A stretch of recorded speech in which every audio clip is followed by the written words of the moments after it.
Familia deportiva, ¿cómo están? Tu servidor Héctor Torres el Capi. Es un placer para mí poderte invitar y recibirte en este segundo episodio de el Maratón León Cooperativas en Acción 2023. El día de hoy me encuentro con tres grandes amigos, colegas, prácticamente hermanos de guerra, porque los que estamos aquí nos gusta ponernos los dorsales en cuanto a deportes de resistencia, sudar la gota gorda y romper marcas, cruzar metas deportivas. Y pues nada, quiero dar la entrada y quiero hacerles la presentación. A mi derecha, mi buen amigo, compañero, doctor Francisco Silva, que es licenciado en médico cirujano por la Universidad de Guanajuato, medicina del deporte por la UNAM. Actualmente trabaja como deportista de alto rendimiento en disciplinas de atletismo, ciclismo de ruta y triatlón. Y aunque él no lo diga, ya nos acostumbró a todos a verlo, subirse a podium en carreras. ¿Qué es? ¿Ciclismo de MTB, Pancho? Es cross country olímpico Ok. a nivel recreativo, pues, pero... Recreativo, pero ¿te gusta subirte a podium? Sí, claro. Aquí no. Bienvenido, Pancho. Bien, también tenemos a nuestro compañero Juan de Dios García Moncada. Él es licenciado en Educación Física y licenciado en Nutrición. Es especialista en entrenamiento de fuerza. En este pasado mes de mayo logró un segundo lugar en el Ultra Trail Tapalpa, 100 kilómetros, fue segundo lugar. 100 kilómetros y hace un mes estuvimos en las 100 millas de Coahuila. 100 millas, 164 kilómetros. Así es. ¿Cuánto tiempo te tomó? 27 horas 45. 27 horas 45. Imagínate si hubieras dejado los frijoles en la lumbre, se te queman ahí, Juan de. Bienvenido, Juan de. Muchas gracias. Juan de nos va a estar apoyando en algunos temas en específico de trabajo de fuerza dentro de la preparación para un maratón. El buen Pancho nos va a estar apoyando con todo lo que tiene que ver con fisiología del deporte. Vamos a hablar de frecuencias cardíacas, vamos a hablar del VO2 max y una que otra curiosidad. Y por último y no menos importante, mi querido amigo y quien es mi psicólogo deportivo, Christopher Olvera Rangel. Él es psicólogo clínico, especialista en psicología deportiva. Actualmente trabaja con atletas recreativos y atletas élite en deportes como natación, triatlón, gimnasia, básquetbol. Él es triatleta y runner y recién tuvo la oportunidad de representar a nuestro país participando en el Campeonato Mundial de Triatlón en Hamburgo. Casi se está bajando del avión como un rockstar. Bienvenido, mi Chris, ¿cómo estás? Gracias, Capi. Bien, aquí a la orden. ¿Sí? Puesto siempre. Eso, bien. Pues nada, quisiéramos empezar ya con este episodio. La intención de esto es poder aportar valor y poderles dar herramientas que puedan aplicar en su proceso deportivo. Yo siempre los he incitado a la comunidad atlética que cuando recibimos información en redes sociales, en un paper, en una revista, en un libro, siempre nos cuestionemos el para qué y el para quién. ¿Por qué es tanta información que no logramos dimensionar si ese consejo, ese tip que nos están dando realmente me va a ayudar a mí o si esa información realmente aplica para el momento del proceso que estoy viviendo? El proceso deportivo, ustedes lo saben, hay un principio de especificidad y difícilmente se puede cuadrar con todos. Un plan que está pautado para mí difícilmente le va a servir a Pancho o le va a servir a Juan de Dios o que pueda funcionar igual con Chris. Entonces, la razón de este episodio es precisamente eso, que tres expertos desde el pilar de la fisiología del deporte, desde el pilar del trabajo de fuerza y desde el trabajo mental, nos puedan dar esas herramientas para que podamos agregar a nuestro proceso lo que creamos conveniente y que esto pueda pues, ser un éxito, que se pueda concluir en cualquier reto deportivo y por qué no en este maratón, este próximo 24 de septiembre aquí en León. Y quiero empezar con Pancho, con nuestro doc, y quisiera preguntarle algo que escuchamos constantemente en las redes sociales y que a veces no tenemos tan claro qué significa, pero nos encanta postear lo que es nuestro VO2 max. Sí, claro. Y aparece en nuestro reloj y, oh, sí, mejoré mi VO2 max y le ponemos la etiqueta y no pain, no gain y estoy mejorando y vamos por todo y demás. Pero a veces no tenemos claro qué es el VO2 max. Pancho, ¿qué es el VO2 max? Bueno, el VO2 max es la abreviación de consumo máximo de oxígeno. El consumo máximo de oxígeno es la cantidad máxima de oxígeno que una persona puede absorber, transportar y consumir por unidad de tiempo en los tejidos que se están utilizando, ¿no? Y pues bueno, es un parámetro que se ha utilizado tradicionalmente como un estándar de oro para decirte qué tan bien entrenada está una persona. Sin embargo, realmente pudiera no ser el parámetro el más adecuado.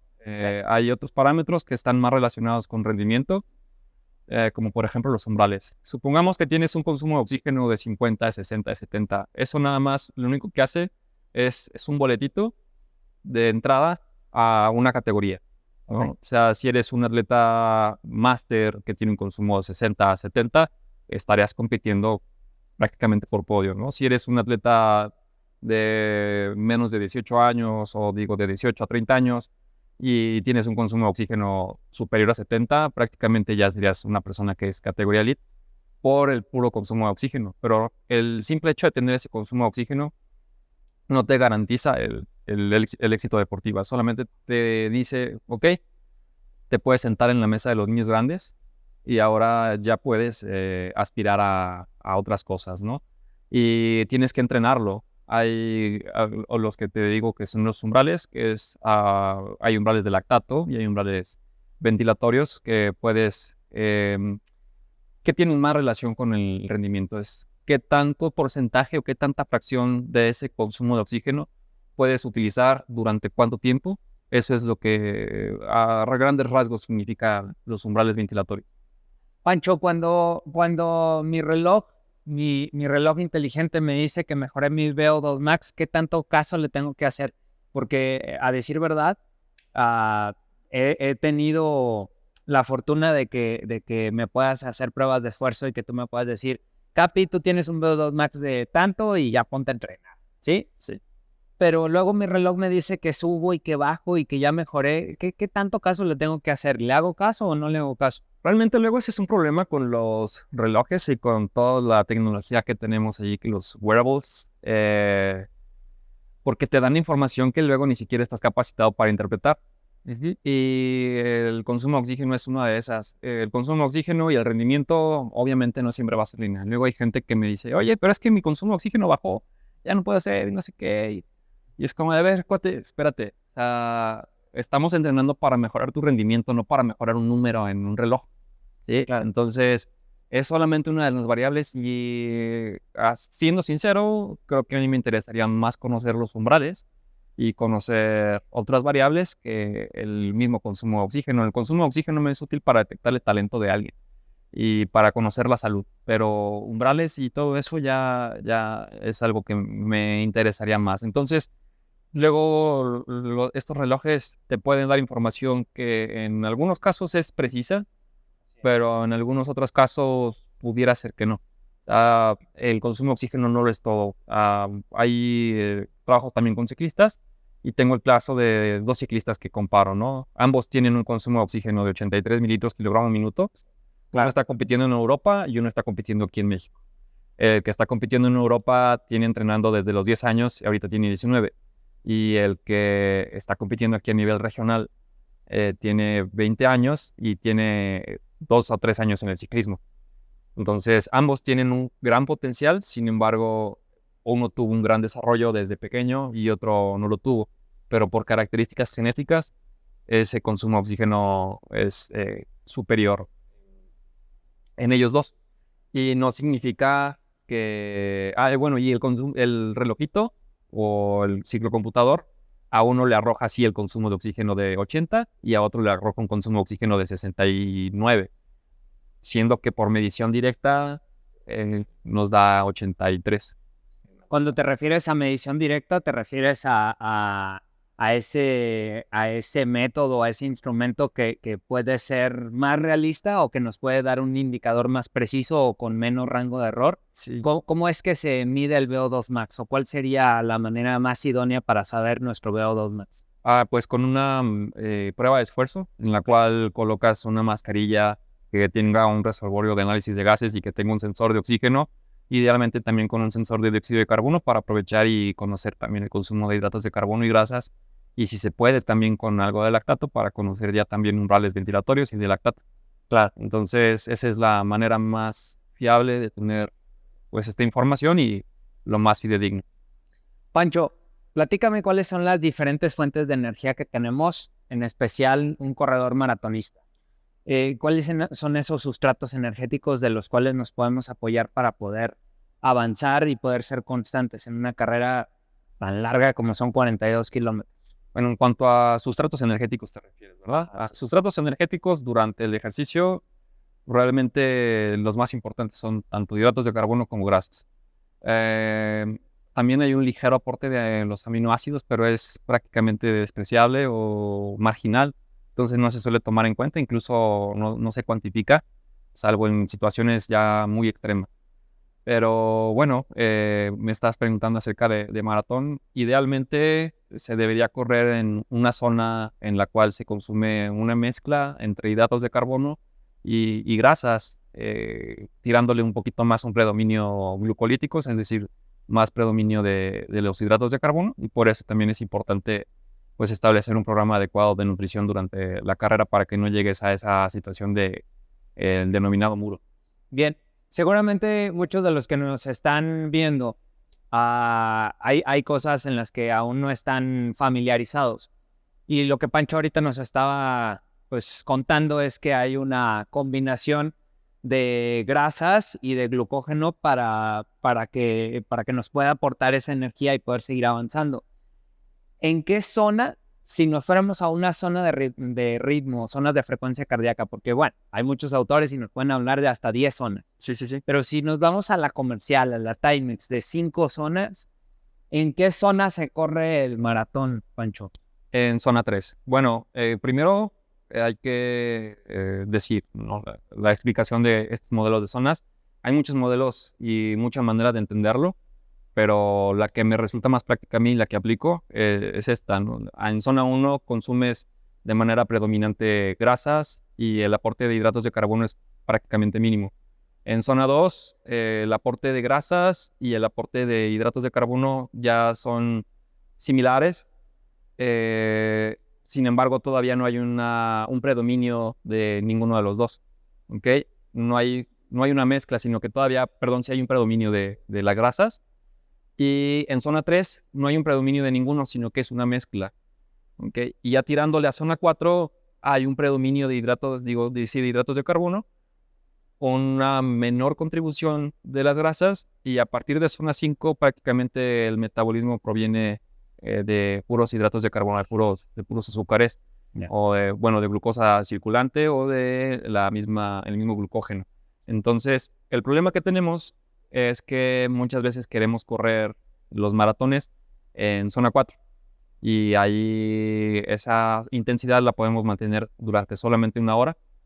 Y la zona 3 alta, se puede mantener alrededor de 2 horas, 2 horas y media.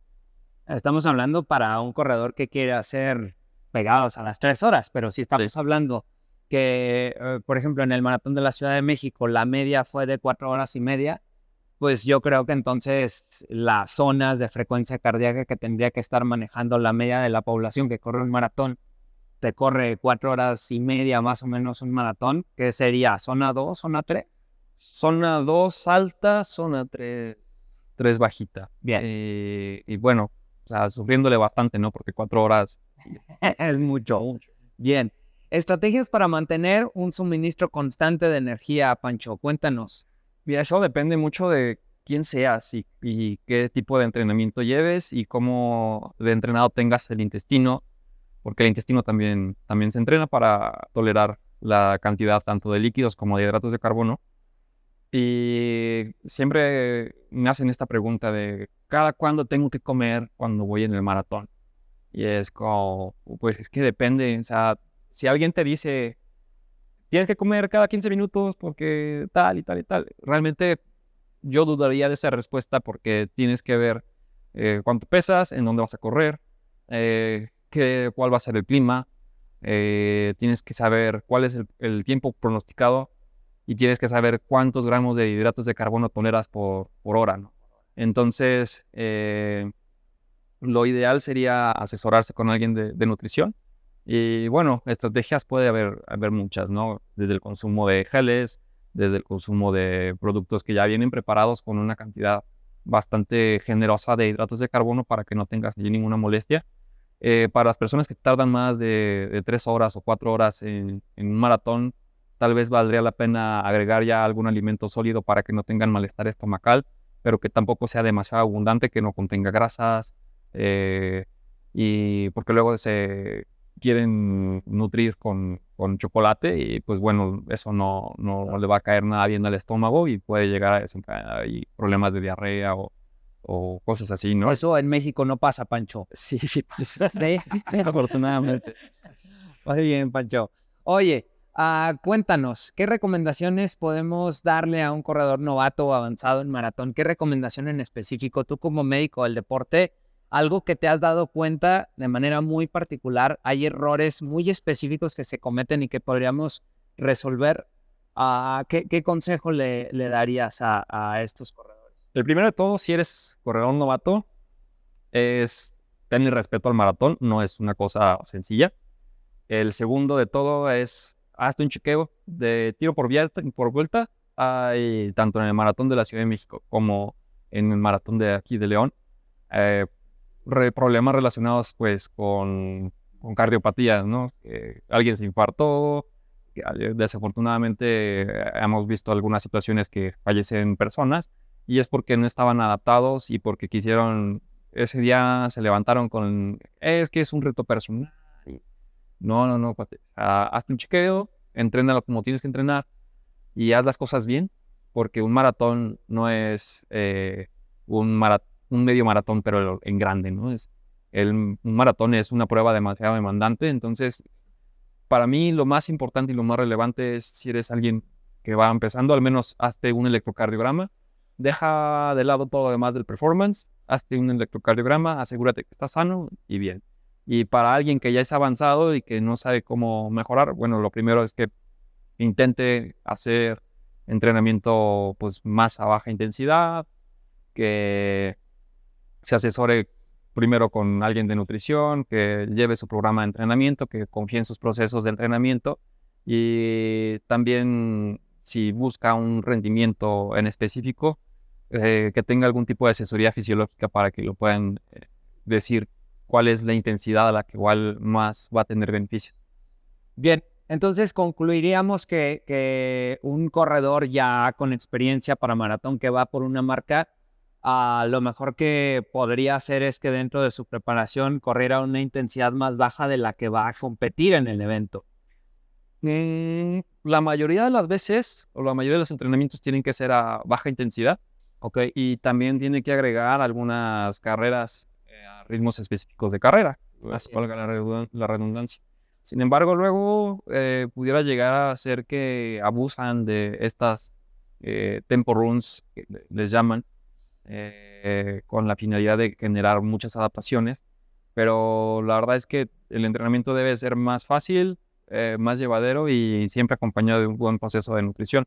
Las mejorías prontas que se presentan así a muy corto plazo y que dicen mejoré rapidísimo, terminan yéndose rápido y quién sabe si las vuelvas a recuperar, mientras que el trabajo constante, lento y la mejoría lenta y paulatina va a tardar, pues sí, en presentarse, pero va a tardar mucho en irse y al final de cuentas es lo que te va a llevar a un gran resultado. Resultados rápidos, lesiones constantes, ¿no? Sí. Así es. Pues bien, Pancho, te agradezco muchísimo. Gracias. Y para que tomen nota, chicos, ya nos encargaremos en este episodio de poderles pasar ahí los contactos del buen Pancho, de nuestro doc, para que si tienen alguna duda le puedan escribir, mándenle un mensajito y que pueda resolver esas inquietudes que tienen en cuanto a su preparación para el maratón. Y ahora es el momento de platicar con Juan de Dios. Vamos a hablar de fuerza. Es un tema que se habla mucho de la fuerza, pero no logramos dimensionar cómo es que se tiene que ejecutar, cómo uno entrena la fuerza dentro de una preparación para el maratón. Porque comúnmente escuchamos a nuestro colega, compañero de batalla decir, no, es que hoy voy a hacer fuerza y voy a hacer cuestas. Y yo digo, ok, no, eso no es fuerza. ¿Sí? Hay adaptaciones fisiológicas interesantes y hay adaptaciones específicas interesantes, pero no necesariamente la fuerza. Cuéntanos, Juan de Dios, ¿qué onda con la fuerza? ¿Cómo se entrena? ¿El gimnasio es bueno para el maratón? ¿No es bueno? ¿Cómo aplico la fuerza si yo quiero correr un maratón? ¿Qué tal, Capi? Tardes. Sí, mira, yo creo que hay un error muy grande realmente con la gente. Cuando hablamos de fuerza, entrenar en el gimnasio, la mayoría cree que vamos a generar hipertrofia absoluta y no, hay muchísimos conceptos y diferentes metodologías que debemos utilizar para el entrenamiento específico para un maratón o distancias largas. ¿Sí? Entonces nuestro objetivo sería trabajar fuerza para deportes de resistencia. La resistencia y la fuerza pareciera que fueran dos capacidades que están completamente opuestas, está una del otro lado, y así lo es. Sin embargo, el atleta que logre entrenar sus bases de fuerza tendrá una base muy importante para desarrollar las capacidades de resistencia en este tipo de deportes, en el caso de maratón. ¿Va? ¿Quién va a ganar el maratón? ¿Quién va a ganar la prueba de 100 metros? La va a ganar aquel atleta que ejerza mayor fuerza sobre el piso. Entonces, ¿qué va a hacer? Estamos hablando de que si nosotros en el gimnasio hablamos de una fuerza externa, una mancuerna, un disco, una barra, nosotros la vamos a llevar a nuestro terreno, que va a ser el impacto que vamos a generar sobre el piso. ¿Sí? De ahí la importancia del entrenamiento de fuerza. ¿Sí? Entonces, el atleta que logre hacer esas adaptaciones de fuerza, su capacidad y su intensidad en el maratón va a ser menor. Hablando ahí algunos datos sobre umbrales, economía de carrera. Si yo logro correr, tenemos a Juan y tenemos a Pedro, son dos personas de la misma estatura, misma edad, mismo peso. Aparentemente los dos corren al mismo ritmo, pero Juan empieza a trabajar en el gimnasio con fuerza. En el momento de ejercer su prueba de maratón, la intensidad con la que va a trabajar va a ser menor. Eso va a hacer que lleguemos a umbrales más bajos y no estemos rayando la línea de un esfuerzo sobre mayor y podamos llegar a la falla o a un problema. La mayor error o problemas que se generan en el maratón creo que se dan por mala alimentación y por malas adaptaciones fisiológicas. ¿Sí? Pocas son las personas que abandonan el maratón porque ya no pudieron aeróbicamente continuar. Regularmente es porque nos dolió algo, porque no tuvimos la energía necesaria. Entonces, para evitar lesiones, aquí es importante trabajar la fuerza para poder estar bajo umbrales más bajos y nuestro nivel de esfuerzo sea menor.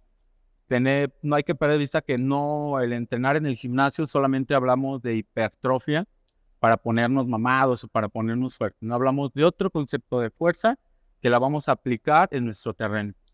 Claro, creo que en deportes de resistencia la fuerza se puede traducir en estabilidad. Cuando un corredor es estable constantemente puede tener esa transferencia de potencia y puede seguir manteniendo un ritmo de forma estable sin que vaya subiendo y bajando Juan, cuando nos hablas de hipertrofia, ¿te refieres a ese estímulo que está en el gimnasio cuando hacen muchas repeticiones y llegan al fallo muscular?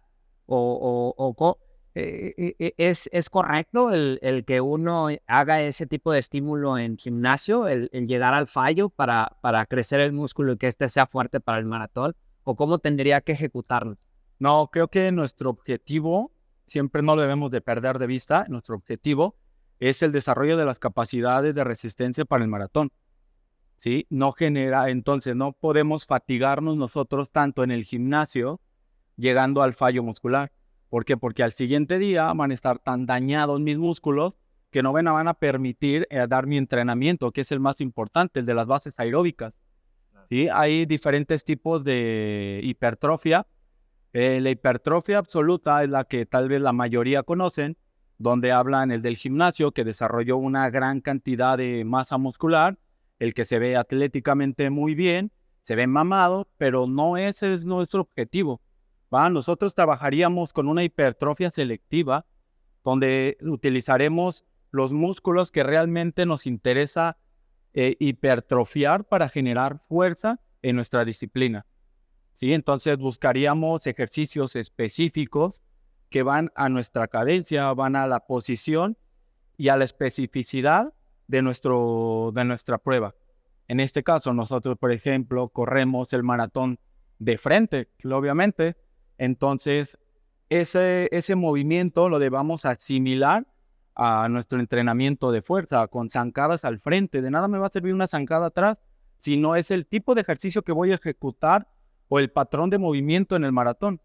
Entonces voy a trabajar con un peso externo para ejecutar zancadas al frente. Vamos a diversificar, vamos a generar driblaciones, porque en el terreno nos vamos a encontrar con que la banqueta, el tope, ¿sí? Entonces todo eso nuestro cuerpo debe de estar adaptado y hay acciones de contracción y extensión en nuestros músculos.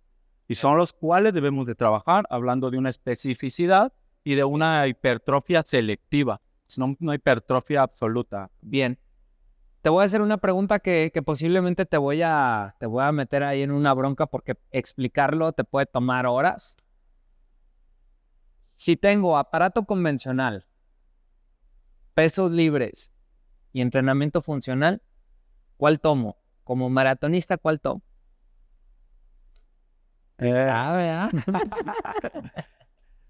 Bueno, creo que el accesorio que utilicemos para nuestro entrenamiento va a depender de la capacidad de tu entrenador. Yo puedo hacer movimientos funcionales con una máquina. Regularmente vemos a gente que dice, es que me dijeron que es funcional, o juzgando a la gente porque está haciendo cierto ejercicio en una máquina.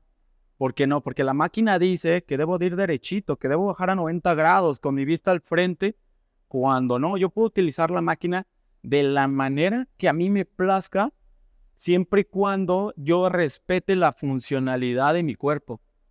¿Sí? Yo tengo claro mi objetivo y utilizaré la máquina, utilizaré la barra, o utilizaré como peso externo mi cuerpo para poder desarrollar las capacidades físicas condicionales, tanto de fuerza como de resistencia, para mi objetivo. ¿Va? Entonces, creo que tanto máquinas como barras, como tu propio peso, si tú tienes la capacidad de hacerlo funcionar, adelante. No hay nada en una ley que te diga que deba de ser así. Bien bajado ese balón, Juan de.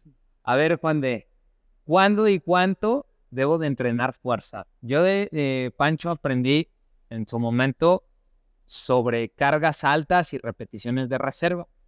Y eso te puedo decir que me ayudó mucho en resolver un par de lesiones que tenía y me ayudaron a mejorar en ciertos aspectos en cuanto a rendimiento, a ser eficiente en la carrera. Los que nos están viendo seguramente están pensando, bueno, pues sí, ya, pero dime ¿cuántos días voy a la semana? ¿Me pongo mamado o no para el maratón? Porque yo me quiero ver bien llegando a la meta. ¿Cada cuándo tengo que ir al gimnasio? ¿Cuánto debo de hacer? ¿Cómo lo debo hacer? El volumen de trabajo va a depender mucho de las cargas de entrenamiento que tengas también para tu maratón y de las adaptaciones que tengas. No es lo mismo una persona experimentada a una persona que va a iniciar. A una persona que inicia en el gimnasio con el objetivo de hacer un maratón, trabajaremos solamente adaptaciones y tal vez con 2 o 3 veces que vaya al gimnasio va a ser suficiente.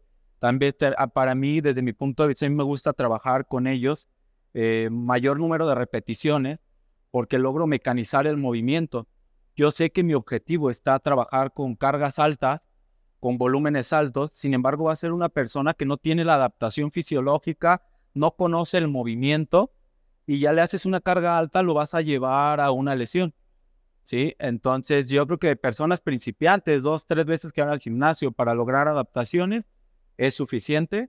Personas ya experimentadas, podemos trabajar no al fallo, pero un poquito abajo, a un 70, a un 80, incluso algunas hasta 90, con un entrenamiento inteligente, donde estés consciente de tu movimiento, de cuándo lo estás haciendo, te des cuenta de tu capacidad de respiración entre serie y serie, y que estés completamente seguro de que la ejecución que estás haciendo es correcta, con los tiempos de ejecución.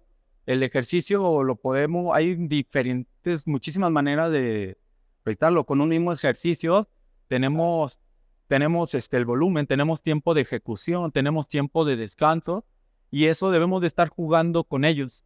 Entonces, personas ya avanzadas, sí, yo creo que es importante que se dirijan con un entrenador que les lleve su programa de entrenamiento, ya para así trabajar volúmenes altos, frecuencias medias, y que se esté adaptado a su entrenamiento de runner, y que no se esté ahí cuatrapeando las dos. O sea que la rutina que bajé de Instagram no va a servir, Juan de. No, le va a servir al que la subió.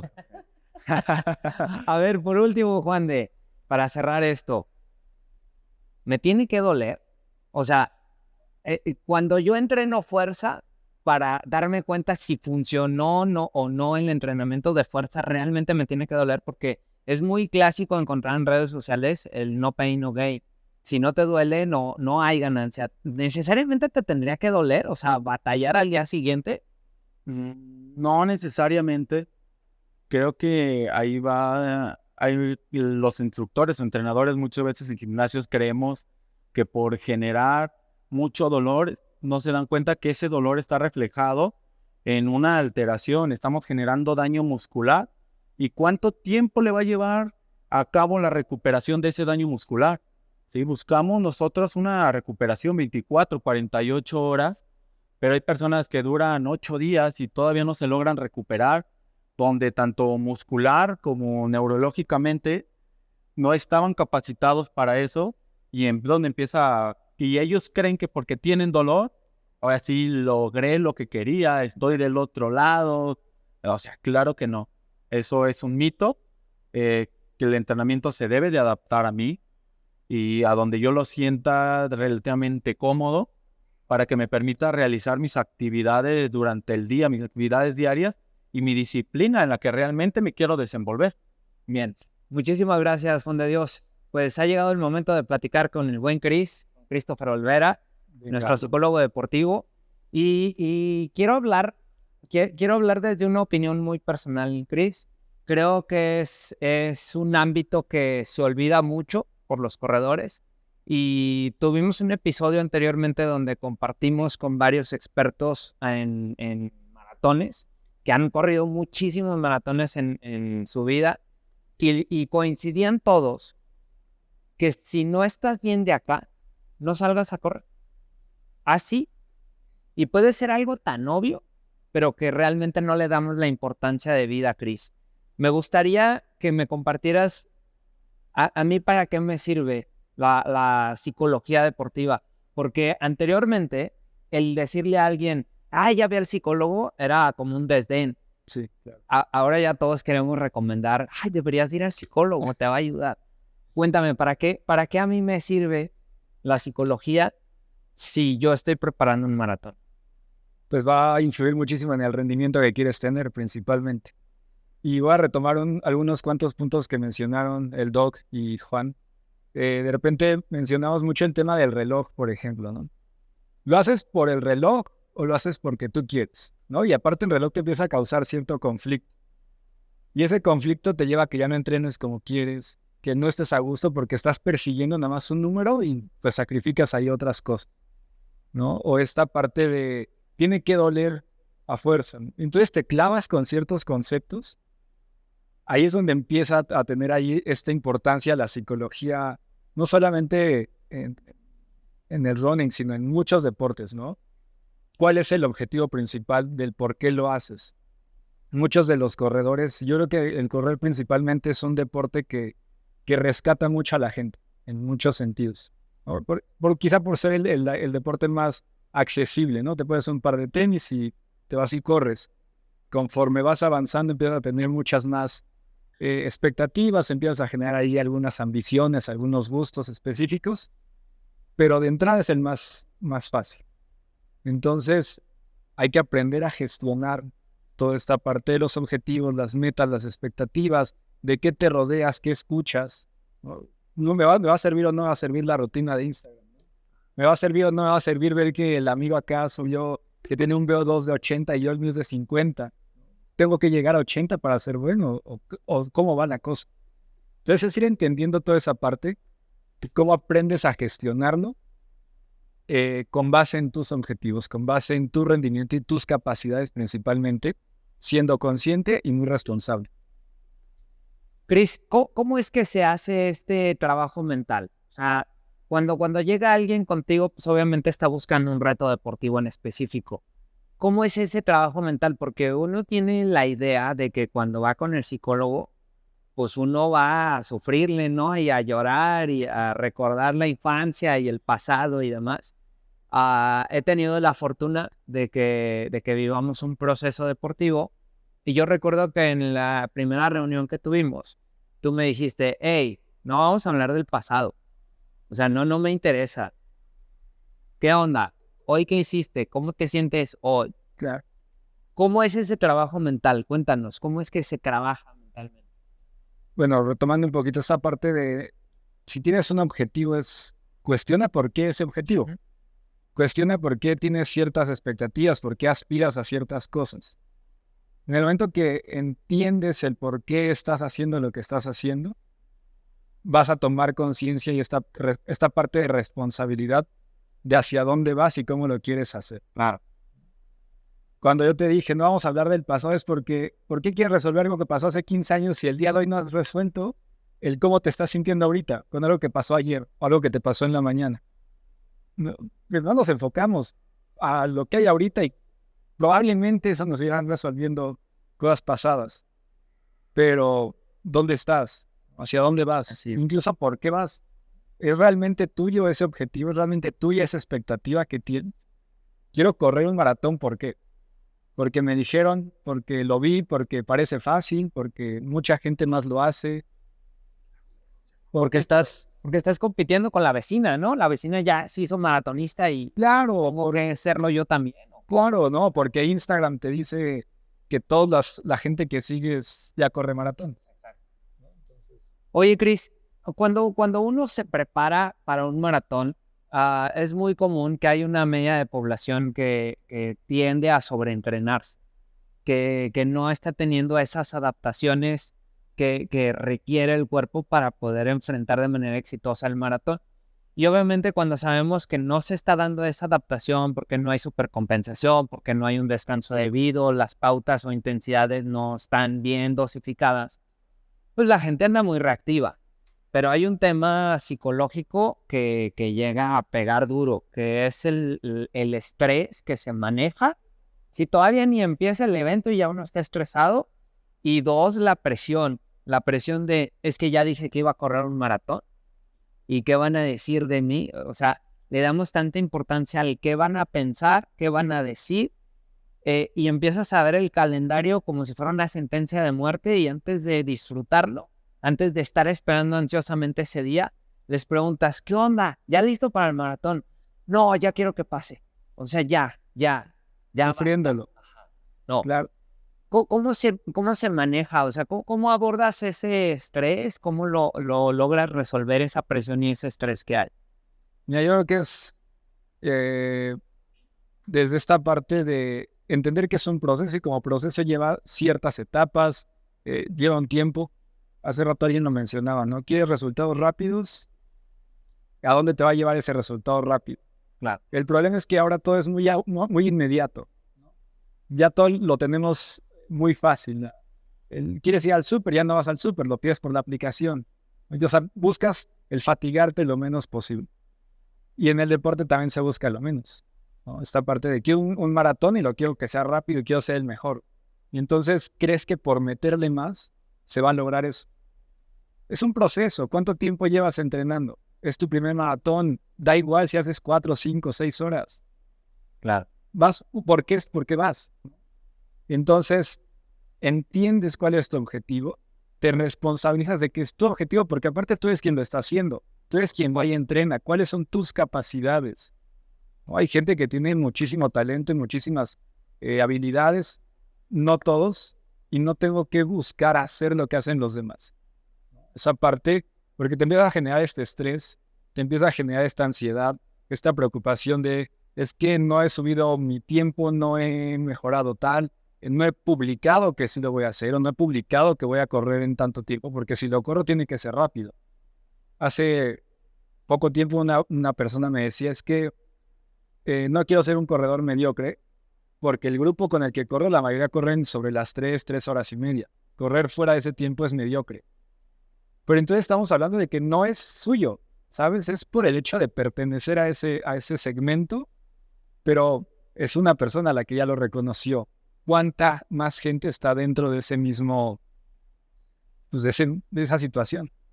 Entonces, estás estresado, ya lo mejor que puede pasar es que suceda el maratón, que se acaben los entrenamientos, porque empiezas a hacer por hacer, y en debo hacer, cumplir por cumplir, porque ya tengo desde la obligación, ¿no? Como si te lo hubieran impuesto a fuerza. Claro, y tienes que cumplir más con eso, o que Training Peak se va verde toda la semana, porque si no, entonces te causa conflicto, y lo haces a como de lugar, ¿no? Incluso el día que no quieres, el día que te sientes mal, lo forzas para que esté en verde el entrenamiento, que se cumplió. Eso no te lleva a una adaptación. Te va a llevar a que te lesiones, a cualquier otra cosa menos algo favorable. Entonces, creo que va desde esa parte, ¿no? ¿Qué estás haciendo y cómo lo estás haciendo? Bien, Chris, para cerrar, es seguro que cuando estás en maratón es como una montaña rusa. Va a llegar un momento en que vas a tener ese momento de crisis donde tu cabeza te va a decir, para ya, por favor. Sí, se activan todas las alertas. ¿Qué consejo le darías a ese maratonista para poder superar esos momentos de crisis? ¿O qué alternativas tengo? ¿Cómo me tendría que hablar o qué tendría que hacer? Yo recuerdo en alguna sesión que tuvimos que yo te decía una situación en específico que me causaba mucho estrés de lo que podía suceder en la competencia. Y yo te dije, pero no quiero pensar en eso. Y me dijiste, hey, no, sí piensa en eso para que sepas cómo vas a actuar en caso de que suceda. ¿Qué consejo le darías al maratonista cuando lleguen esos momentos críticos? ¿Qué tendría que hacer? Mira, voy a retomar algo que te dije esa ocasión. Tienes que pensar en el peor escenario. Si no eres capaz de pensar en el escenario más incómodo, no vas a saber cómo resolverlo en el momento que se presente. Incluso, ¿cómo lo evitas? Porque mucha gente dice, no, es que no quiero pensar en lo malo porque me estoy programando para eso. Es todo lo contrario. Tienes que saber qué puede suceder, de qué manera lo resuelves. Me duele la panza, pues igual y me paro y voy al baño. Tengo demasiada sed, o me están doliendo las piernas, me está doliendo la cabeza. ¿Cómo lo resuelves? Incluso pueden ser señales de alerta, ¿no? Que te lleven a que te estás yendo por otro lado y mejor hagas un cambio en eso. Entonces, algo que yo les digo es pensar en 3 escenarios posibles, ¿no? De modo muy fácil. El mejor escenario y cuáles son los requisitos para que se cumpla, y entonces ya lo tienes como sobre la mesa, ya sabes de qué va. Un escenario medio en el que vas resolviendo, vas saliendo las cosas, pero también ya sabes en qué consiste. Y el que más me gusta y el principal es el peor escenario. Te duele la cabeza, ¿cómo lo resolverías? ¿No? Te duelen las piernas, ¿por qué te están doliendo? ¿Qué haces al respecto? Eso, y pues la parte de trabajar la visualización, que no es otra cosa más que el ensayo imaginario de cierta forma, de todo lo que puede pasar, cómo es el evento, subes, bajas, das vueltas, hay retornos, cuánta gente, el clima. Imaginas y visualizas cómo podrías resolver todo el escenario que se pueda presentar. Es muy cansado y es muy largo, pero es necesario, porque si nada más te preparas, claro, vas, te enfrentas y ese día hace más calor del esperado, o hace frío, o llueve, se acabó tu maratón. Se acabó. O sea, depende de algo muy chiquito que no hayas contemplado para que se acabe, ¿no? Entonces hay que contemplar todo, incluso las peores cosas. Así es. Pues ahí lo tienen, comunidad atlética. Ya hay 3 pilares por demás importantes que tenemos que tomar en cuenta en nuestra preparación. Si bien es cierto, Pancho nos hablaba de la importancia de saber cómo es que nuestro cuerpo funciona ante los umbrales, ante los límites, qué sucede dentro de nuestro cuerpo ante una carga externa. Y es también importante, sean curiosos, investiguen, aprendan, pregúntense por qué, para quién, que empiecen a investigar cada vez más, que implementen el trabajo de fuerza de una forma inteligente como nos compartió Juan de, y lo que nos comparte al final Chris sobre visualizarnos creo que es algo clave para poder llegar a esa meta. Yo creo que el primer paso para poder cumplir un maratón es tenerlo acá. Cuando lo visualizas acá, lo demás lo puedes ir trabajando poco a poco. Si tú crees que puedes, pues ya diste el primer paso. Claro. Pues les agradezco la intervención. De verdad, muchísimas gracias por aportar un poquito de su conocimiento. Vamos a estar compartiendo en las redes sociales de nuestros expertos los contactos para que les escriban cualquier inquietud que tengan. Si no les contestan, me dicen y les mando el mensaje para que se los conteste. Nos vemos el 24 de septiembre, señores, a correr el Maratón León. Muchísimas gracias por todo. Que tengan excelente día. ¡Vamos!